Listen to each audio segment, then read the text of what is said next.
It's important that you have the ability to recognize the signs that you need to reset and realign as an equestrian. Now, this is great in time for the new year, but this can happen any time throughout the year, on any given day. But if you're not actively prepared to recognize the signs for needing a reset, you won't know to act.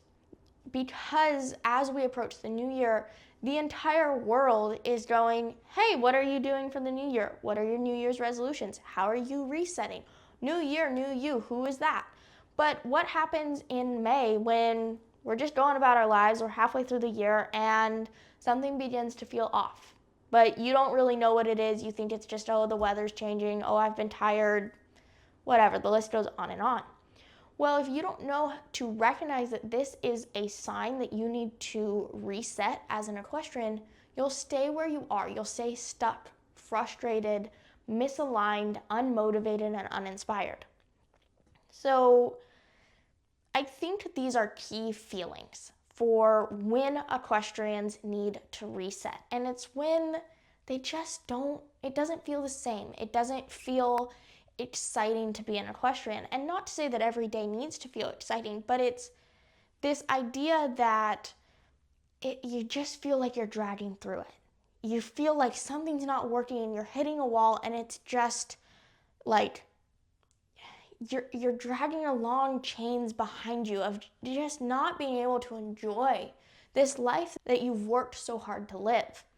So recognizing these experiences is something that I actually had to recently really use as a reality check for me, because I at first was like, oh, it's just, cold, dark days of the winter. Oh, I dealt with a really bad episode of depression. Maybe it's that.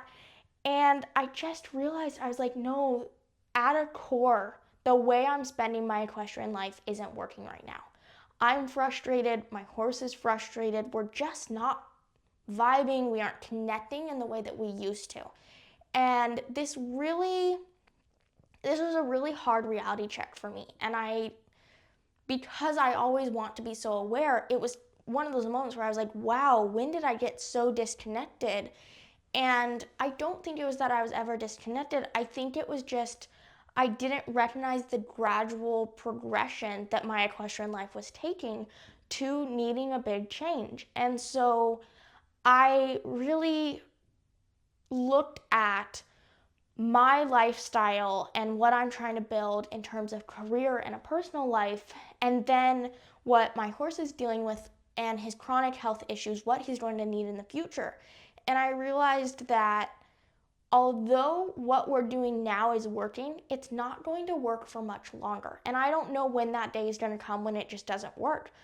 But having the awareness that the way he is being cared for is not going to work in the future really put into perspective the work I need to start doing now, so that when it's time for that change, I can do it.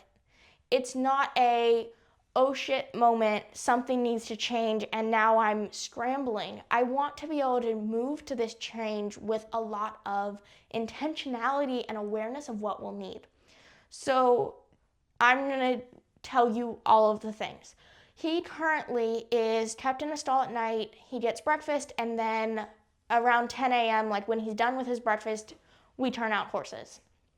And while this works well, and while he gets more turnout than most horses get because he's outside for 7+ hours every day, I have noticed that he is standing still more often than not. And while this is normal, like horses will park and sit whether it's bad weather or low energy, my horse has chronic arthritis and a lot of other health issues. So when I have to come out day in and day out and force him to walk 20+ minutes, he just it becomes more of, I'm doing this because we need to get your body moving, and less of, I'm doing this because this is a fun activity for us. going on a 20-minute walk every day is not fun when there's nothing else. Like, nothing changes because I can't ride him.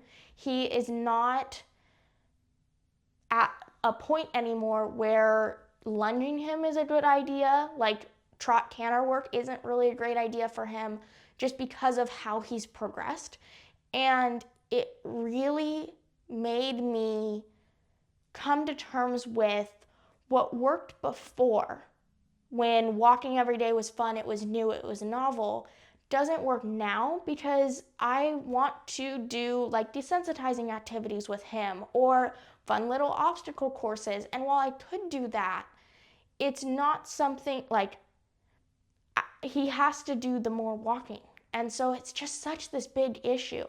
And what I realized was the next step is going to actually be finding him a location with a track system on it and being able to really facilitate his movement with hay nets spread throughout, with water on one end but not on the other, so that he has to walk, he has to move, because in this space, he can walk at whatever pace he wants, but it gets him moving more. And it takes the pressure off for me to come in every day and say, we're going to work whether you like it or not. This is what we have to do to keep you healthy. Instead, I can show up to the barn knowing he's already walked all the way around and just be like, okay, what do we feel like today? And it will give me more flexibility in how I spend time with him. And that's where knowing when you're misaligned and needing a reset is so powerful. You can feel that it's not working anymore. But until you fully accept that it's not working anymore, you limit your chance for growth. And in turn, you limit the connection you can build and maintain with your horse. And it's no wonder why I've been struggling with the connection with my horse recently. What we're doing just isn't working anymore. And I've put a lot of pressure on myself to make it work when it's not. So although I can't change this situation tomorrow, it gives me more specific details of what I'm looking for next. For when the time's right, I know what I'm moving towards instead of blindly going, okay, I don't know, we'll get there when we get there, I'll see the opportunity and I'll know. It doesn't work like that. So when you're looking to reset, the key detail or the key thing you need to do here is looking backwards in order to plan ahead. That is the key component to reset and realign, because you need to look back and notice what worked before. What did you do years ago that you don't really do anymore but actually worked and you might want to bring it back? What have you been doing recently that doesn't work anymore? So then when you're planning ahead, you know your do's and don'ts as you move forward. And this is where you build connection with your horse and you build this understanding of who you and your horse are as a pair, because you look at where you've been and then you project to where you want to go. And that's the power of resetting and realigning as an equestrian to build and aid the connection you have with your horse. And this is also where novelty can be a superpower for the connection you have with your horse. And novelty doesn't have to mean brand new. It just might mean that you're going back to something you haven't done in a really long time, that you kind of forgot about and then re-remembered. So looking at this time to reset and realign as an equestrian with the new year coming, with the next show season coming, you really need to look at what emotions are you experiencing now. Is it that you're not inspired or not motivated, or is that you're frustrated and feeling stuck? And both of those lead to different outcomes. Do you need to pivot entirely because you need something new to focus on? Is it something that you need to let go of to allow you to feel less stuck, less rigid? What are the shifts that you need to make to get away from these emotions? You're accepting them for what they are, and then you're moving away from them. That's the power of resetting for connection with your horse, because you're looking at what no longer works for you, and you're prioritizing the health and wellness of you and your horse and the partnership you share.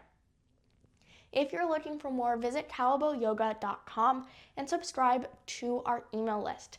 This way, you'll have VIP access to all of our upcoming workshops, courses, and programs.